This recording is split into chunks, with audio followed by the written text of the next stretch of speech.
nominated my friend Madeline for the Elevate Award because I was impressed with her creative way of encouraging my generation to connect to history and how she's been able to give a voice to those whose stories need to be heard. Bit. Hi, my name is Madeline LeBeau. I'm 18 years old and live in Chantilly, Virginia. I'm the president, and this is my story. When I was in 7th grade, I had the chance to meet and learn the stories from a few World War II veterans, and I thought it was amazing to see the history that I learned out of textbooks come to life from these incredible heroes. But then I realized most people my age may never have the chance to see history come alive the same way I did. I wanted to connect face-to-face my generation with the greatest generation who won World War II, honor members of the greatest generation before they pass away, and most importantly, inspire teenagers to work together to make history, just like the teens of the World War II generation. So I got to work interviewing members of the greatest generation, not necessarily generals or other famous people from the period, but just everyday heroes who put their lives at risk and their lives on hold to serve the country and support the war effort. I decided to create a nonprofit 501c3 and officially became the founder and president of Eyewitness I Remember. My educational program has been distributed worldwide, and countless programs have been run across America, from Missouri to Virginia to Florida to Vermont. And I continue to search out new ideas or programs for connecting my generation with the greatest generation. My advice, no matter how old you are, you can make a difference. Our World War II heroes were only teenagers when they saved the world from tyranny.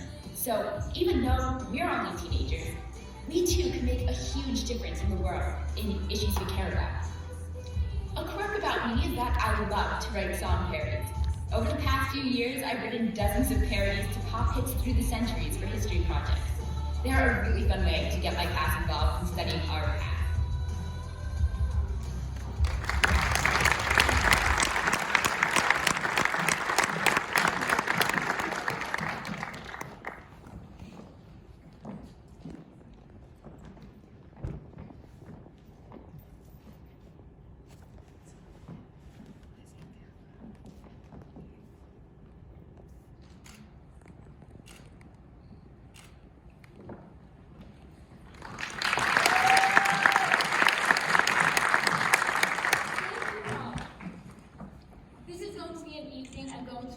For a really long time.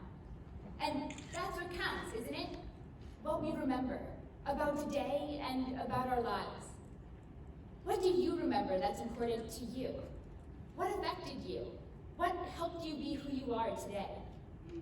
Today, as teenagers, it's so easy to be distracted every minute, every moment by a meme or a post or a text or a tweet.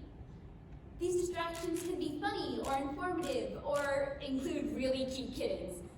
But most of them won't make a lasting difference, even to us and let alone the world. 75 years ago, American teenagers weren't texting or tweeting or posting.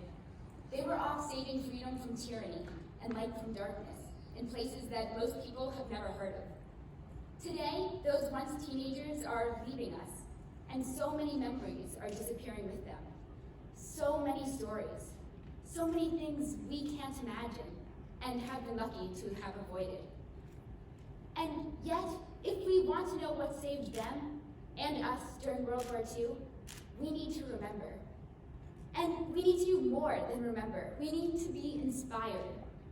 In state after state, when I hosted Eyewitness I Remember events, I try to ensure that everyone gets a chance to talk with a World War II vet, or a real-life Rosie the Riveter, or a Holocaust survivor, or someone who saw history with their own eyes and made history with their own hands.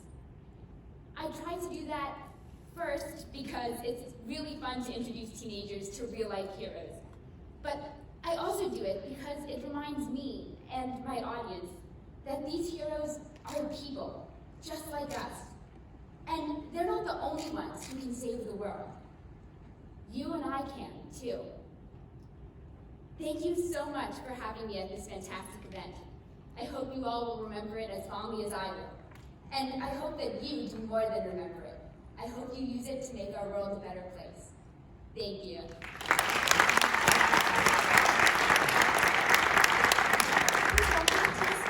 Sharon Blackator to introduce the recipient of the